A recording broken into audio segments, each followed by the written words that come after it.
어떤 조직에 있는 사람들을 이렇게 나눌 때 보면은요, 크게 두 축으로 나눌 수가 있다고 합니다. 하나는 그 조직이나 모임에 얼마나 충성심을 가지고 있는가, 이런 걸로 나눌 수 있고, 또 다른 거로는 이제 그 조직에 얼마나 만족하고 있는가.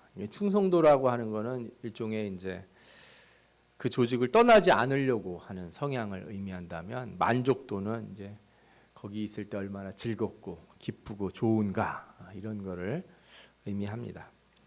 그냥 뭐 조직이란 표현이 좀 그러니까 그냥 회사라고 생각하셔도 되고 교회라고 생각하셔도 동일합니다. 그림이 하나 있는데 한번 보시면서 제 말씀을 들으면 이해가 잘 될 겁니다. 가장 좋은 케이스는 뭐냐 하면은 만족도도 높고 충성도도 높은 사람들이에요. 저기 보시면 이렇게 수직 방향이 충성도고 이렇게 수평 방향이 만족도인데, 만족도도 높고 충성도도 높은 사람들이 뭐예요? 사도들이에요. 예수님의 12제자 같이. 그죠?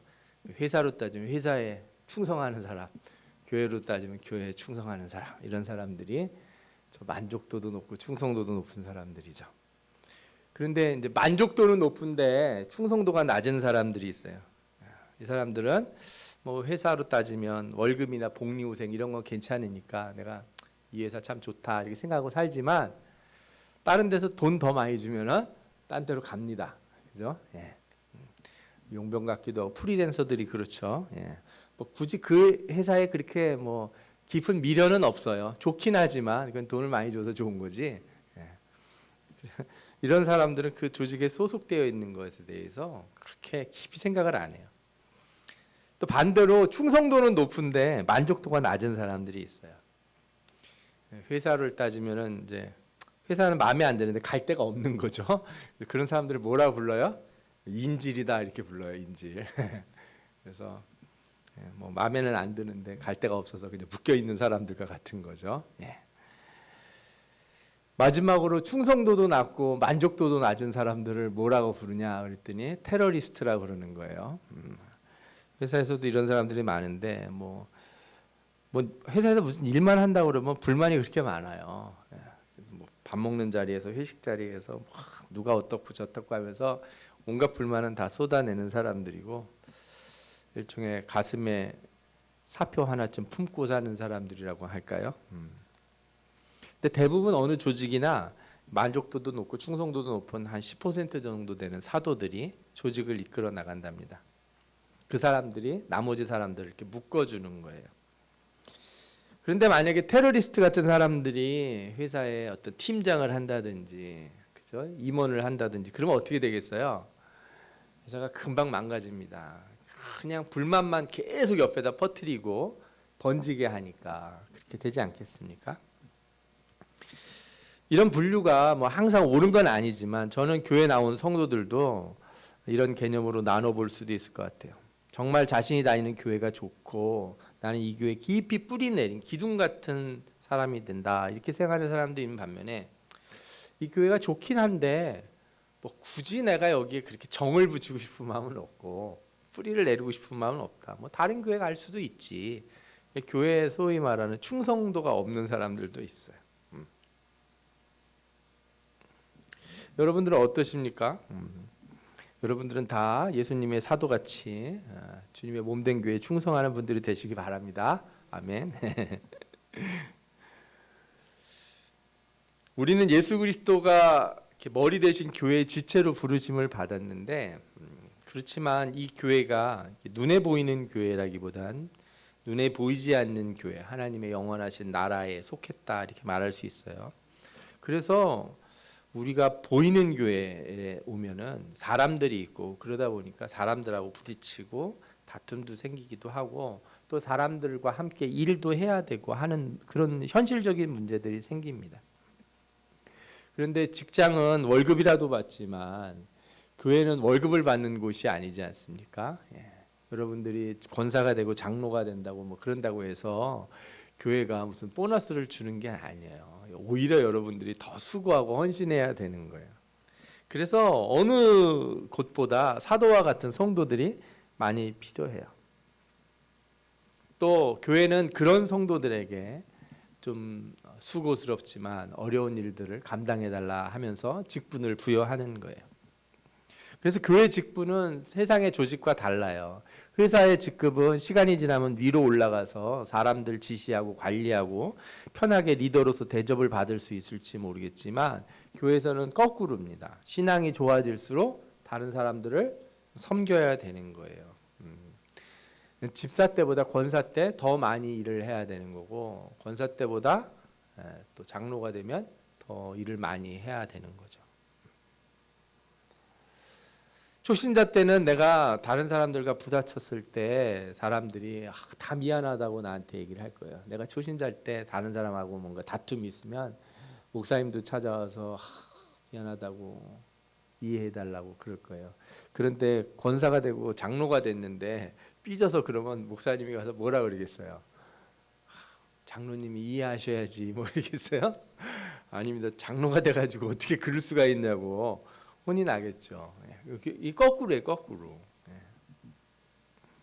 목사도 마찬가지예요. 목사가 되면 사실은 이렇게 더 이해받고 더 그런 게 아니라 오히려 더 강한, 더 센 이런 규율에 적용을 받아야 되는 거라는 거예요. 오늘 본문에는 이 직분자들이 가져야 될 어떤 조건들이 나와요. 요구사항들이 나온다 이거죠. 본문에 두 직분이 나오는데 하나는 감독이고 하나는 집사예요. 감독이라고 하는 직분은 현재 개신교 교파 중에는 감리교에서만 쓰는데 감독이라는 직분이 이제 카톨릭 주교와 비슷해요. 그러니까 이제 우리로 따지면 노회장님쯤 된다 뭐 이렇게 생각해도 되고 캐톨릭의 주교와 같은 건데 여러 교회들을 다스리는 직분이에요. 그 집사도 우리가 생각하는 집사보다 당시의 집사는 훨씬 더 하는 일이 많았습니다. 지금은 아무 일도 안 해도 교회 몇 년 다니면 그냥 다 집사라고 통칭해주는 그냥 일반적인 칭호처럼 느껴지는데 당시의 집사는 정말로 해야 되는 일이 많고 교회를 돌보는 일을 하는 게 집사였어요. 그래서 저는 뭐 감독, 집사, 뭐 장로, 권사 뭐 이런 걸 구분해서 말하기보다는 그냥 성경에서 교회에서 직분자가 되려면 어떤 것이 필요한지 얘기하는 것을 우리 모두가 직분이 무엇이든지 간에 그죠? 여러분들이 어떤 사람이든지 간에 다 잘 듣고 그대로 살아 실천하시기를 축원합니다. 아멘. 예. 아멘. 성경에 나오는 교회 직분자의 이 자격의 핵심이 뭐냐? 그러면은 가장 중요한 게 뭐냐면 세상에서 인정을 받아야 된다는 거예요. 교회 안에서만 인정받는 걸로 끝나면 안 되고 어디서 인정을 받아야 돼요? 사람들한테서, 세상 사람들한테서 인정을 받아야 된다는 거예요. 디모데전서 3장 2절부터 4절을 한번 같이 읽겠습니다.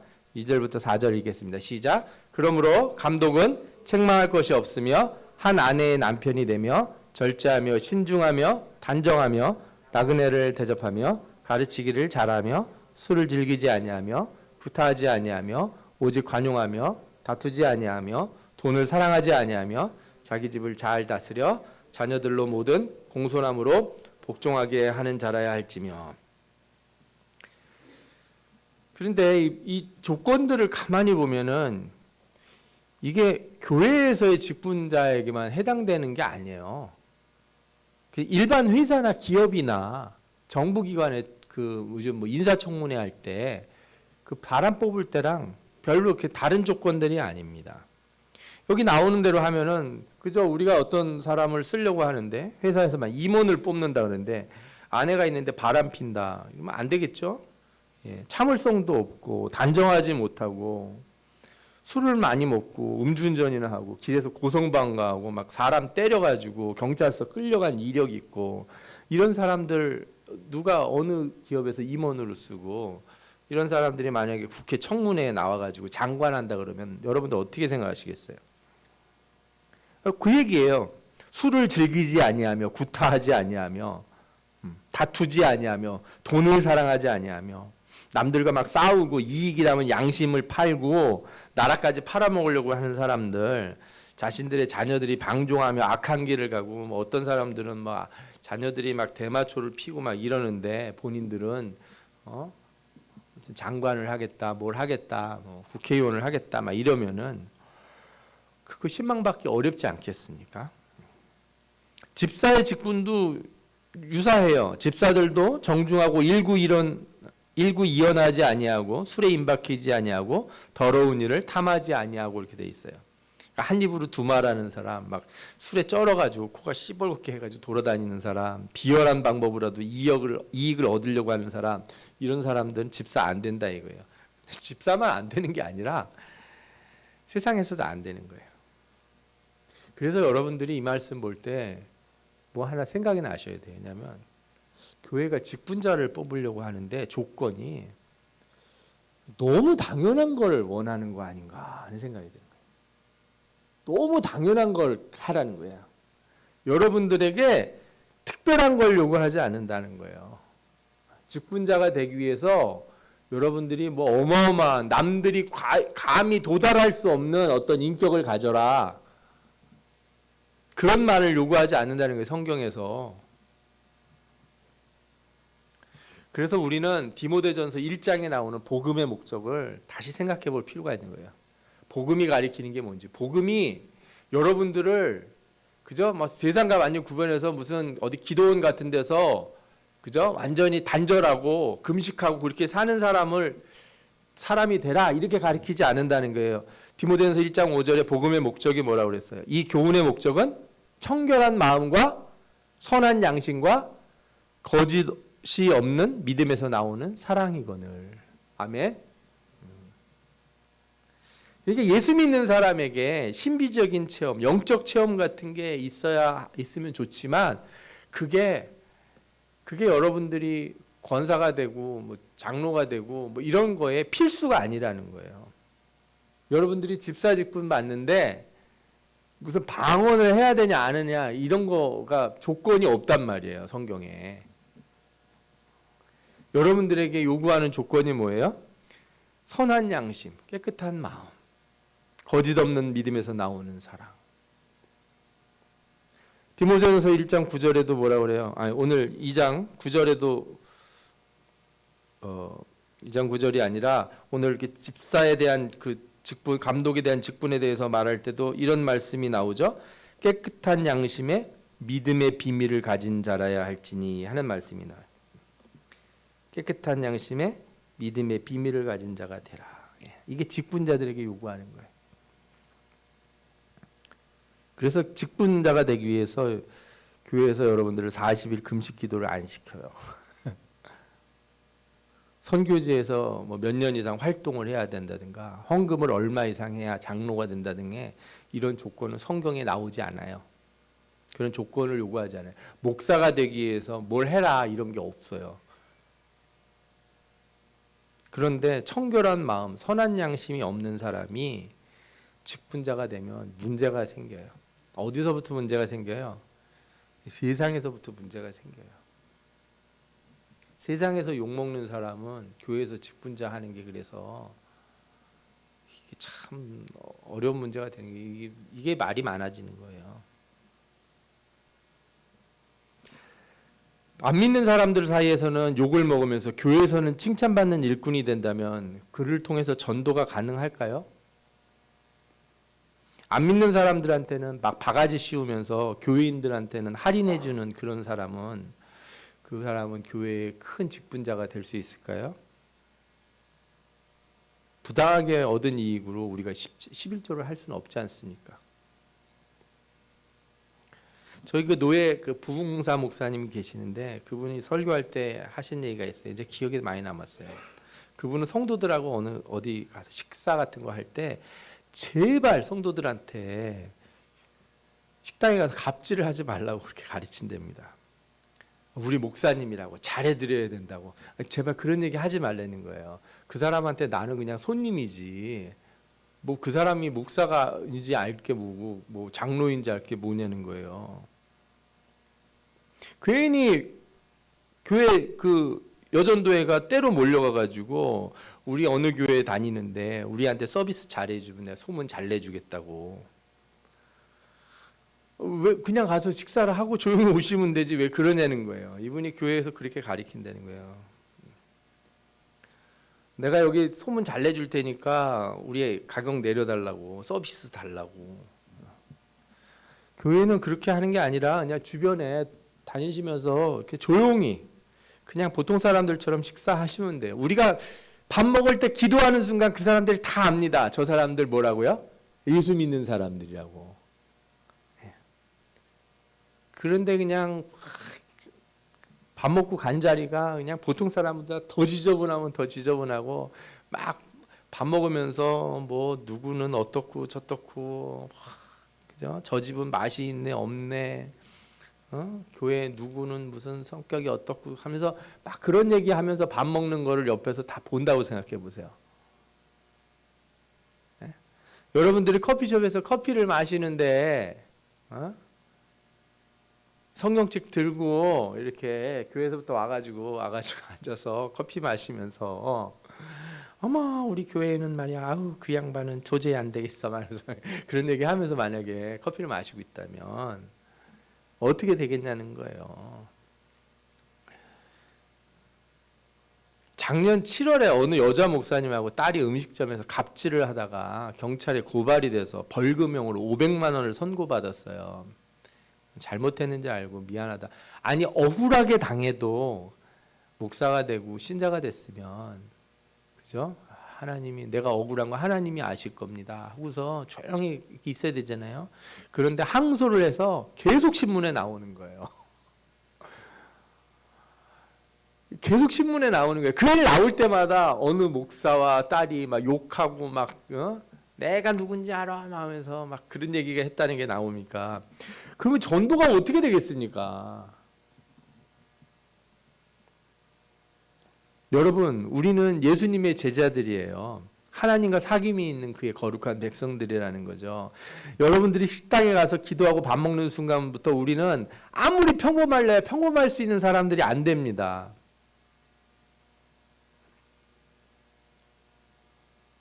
우리는 맛이 없다고 가게 주인하고 싸울 수가 없어요. 서비스 나쁘다고 종업원들하고 다툴 수가 없습니다. 진짜 이상해도 그냥 돈 조용히 치르고 나와야 돼요. 그리고 사람들한테 그 집 엉망이라고 이렇게 얘기하면 안 돼요. 내가 안 가면 그만이에요 그냥. 그럴 수 없다는 거예요. 왜? 우리가 예수 믿는 사람들이어서 그러거든요. 또한 외인에게서도 선한 증거를 얻은 자라야 할지니 비방과 마귀의 올무에 빠질까 염려하라. 외인들에게서 선한 증거를 얻어야 된다는 거예요. 왜? 안 그러면은 비방과 올무에 빠진다는 거예요. 교회가 비방받는다는 거예요.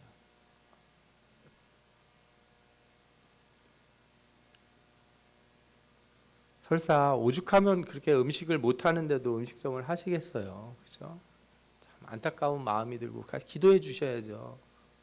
참 안타깝습니다. 아무리 돈이 벌고 싶다고 그러지만 주여 이 사람에게도 재능을 주셔서 맛있는 음식을 할 수 있는 능력을 주옵소서. 옷가게를 가더라도 이 집에 축복하여 주셔서 잘 되게 하여 주옵소서. 좀 비싸게 팔긴 하는데 그래도 좀 잘 떼와서 싸게 팔 수 있도록 은혜를 내려 주옵소서. 이렇게 기도하시면 되잖아요. 우리가.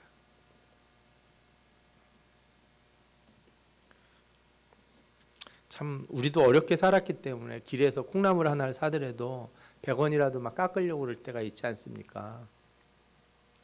할머니들이 길거리에 앉아가지고 그분들 뭐 돈 많이 벌었다고 막 집도 몇 채씩 가지고 있다 이런 얘기 하지 마시고, 내가 그런데 살 때는 그냥 달라는 대로 주고 사세요. 거기서 굳이 사실 안 그러면 그게 그렇게 싫으면 백화점에 가서 사시면 되잖아요. 정품 딱 붙어 있는 거.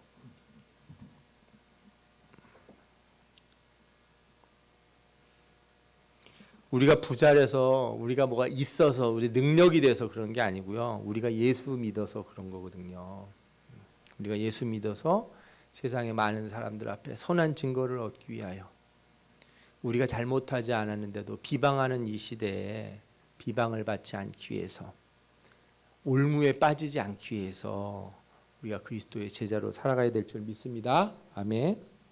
두 번째로 성경은 우리가 직분자가 되기 위한 조건, 세상 사람들에게도 인정받아야 되지만 무엇보다도 가정에서 인정을 받아야 된다는 걸 조건으로 말해요.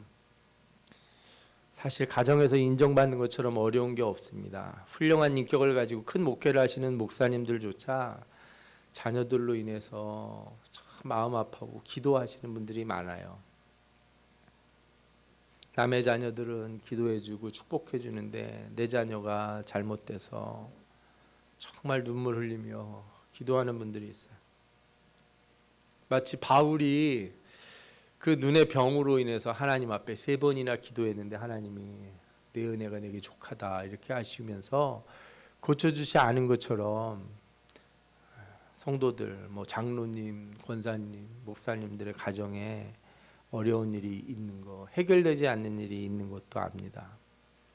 그럼에도 불구하고 더 열심히 애쓰고 노력해서 가정에서 인정받는 신앙인이 돼야 교회에서도 직분을 감당할 수 있다. 성경이 이렇게 가르친다는 걸 저는 전할 수밖에 없어요.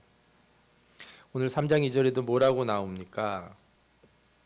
감독은 책망할 것이 없으며 한 아내의 남편이 되며.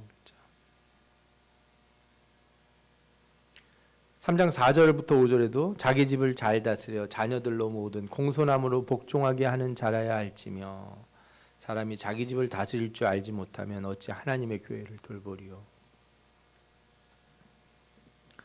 3장 12절에 집사들은 한 아내의 남편이 되어 자녀와 자기 집을 잘 다스리는 자일지니.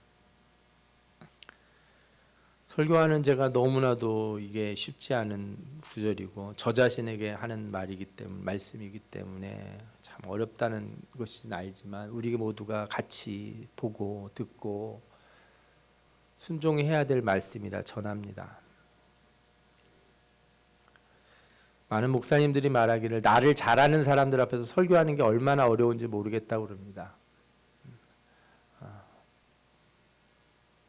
내 화장실에서 방귀 뀌는 것까지 다 들은 사람들 앞에서, 그죠? 예. 설교를 해야 되는 거잖아요.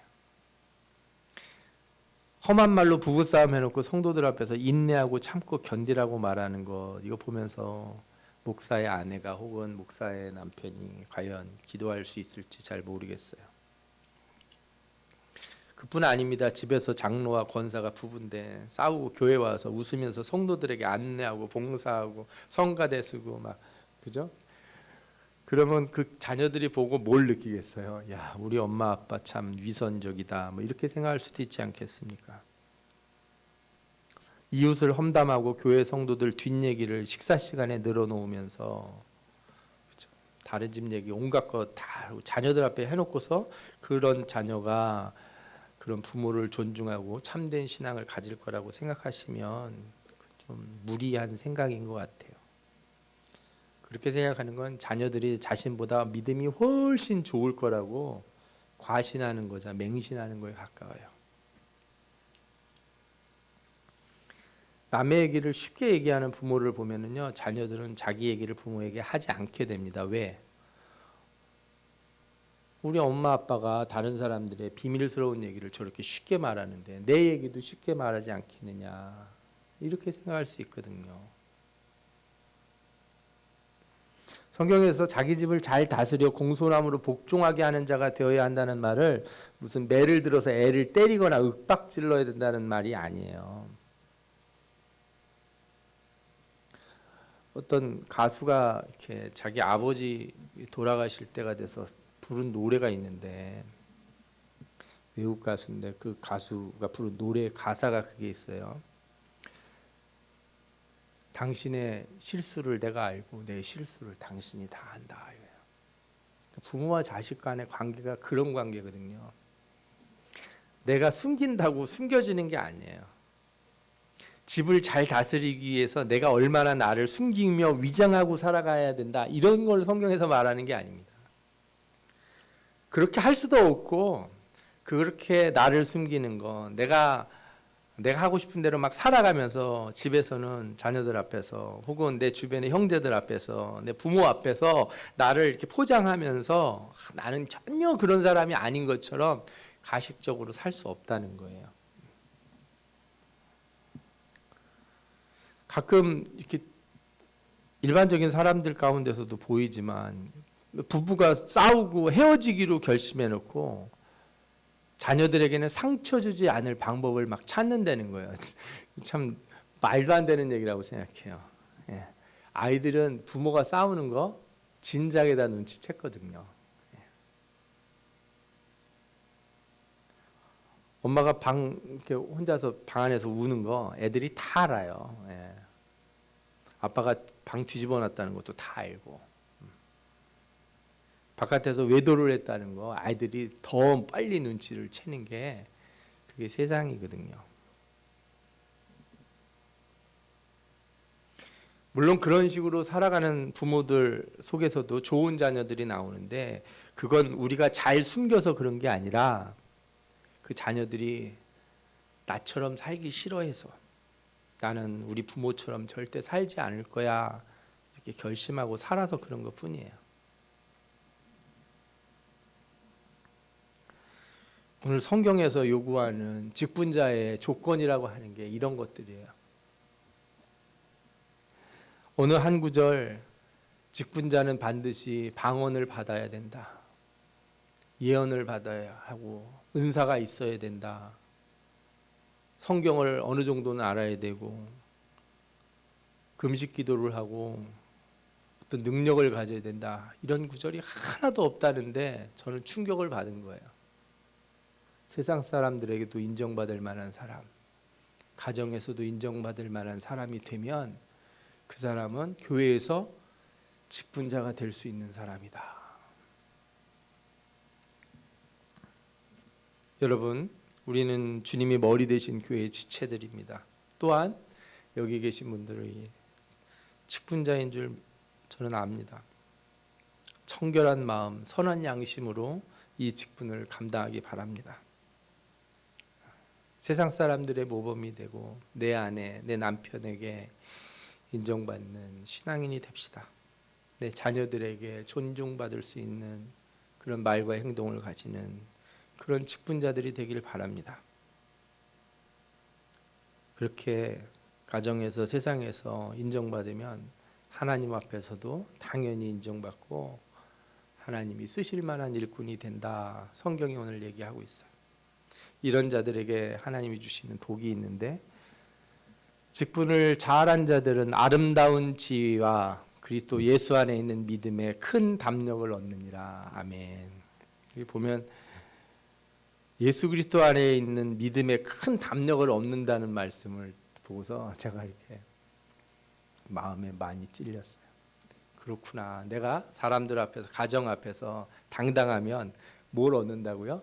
믿음에 큰 담력을 얻는다는 거예요. 직분을 행하면서 내가 사명을 감당하면서 강하게 말할 수 있는 거예요. 내가 누구 앞에 가서 복음을 증거할 때 그 복음의 강함을 어디서 얻을 수 있어요? 이 믿음의 담력이라고 하는 게 내 평상시 삶에서 그렇게 우러나온다는 거죠. 올 한 해 여러분들이 직분을 잘 감당하시기를 축원합니다. 아름다운 지위와 예수 그리스도 안에 있는 믿음에 큰 담력을 얻는 여러분들 되시기를 축원합니다. 그래서 주님의 일 잘 감당하여 잘했다, 충성된 일꾼들이라 하는 칭찬을 받는 여러분들 되시기를 축원합니다. 아멘. 기도하겠습니다.